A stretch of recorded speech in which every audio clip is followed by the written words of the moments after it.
அப்ப தூக்குவாரு, அப்புறம் போடுவாரு, அப்புறம் தூக்குவாரு, அப்புறம்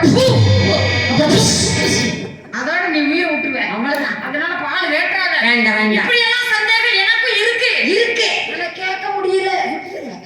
நம்ம இவர்கிட்ட கேட்பது இவர்கிட்ட செல்வாட்ட போய் கேட்போமா? செல்வாட்ட எனக்கு தெரியாம ஏதோ செட்டா போச்சிருக்கேன். ஏட்டி ஒண்ணு வேணும்னு கேட்டவரே அவர் தான் ரெடி. அவர் எனக்கு மட்டும்தான். உனக்கு மட்டும்தானா? பொண்டாட்டி மச்சான் அங்கே தான் போகுது. என்ன நீ லேசா சைட்ல பார்க்கலான்னு பார்த்தியா? அப்படியெல்லாம் ஒண்ணு இல்லடி.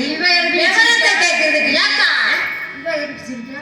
வா இப்படி எல்லாம் கேட்கறாங்க. நம்ம யாருகிட்ட கேட்போம்னு பார்க்க நம்மளும் லேசா கேப்ல கடாவட்டி எல்லாம் நீங்க பார்க்க நீங்க பாத்துறாதீங்க.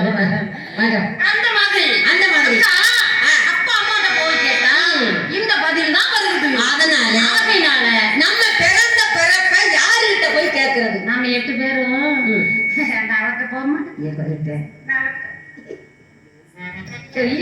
பகவான்கிட்ட போவோண்டி. பகவான்கிட்டேடி? ஆமாடி. அவர் தானே நம்ம 8 பேரையும் படைச்சாரு.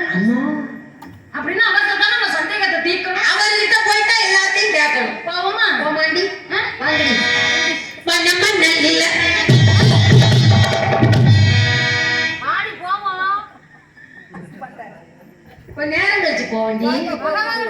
பகவான்கிட்ட கேட்கல. போங்கடி போங்கடி போங்கடி எங்க போக கூடாது. எனக்கு எக்க வெக்கமா இருக்கு.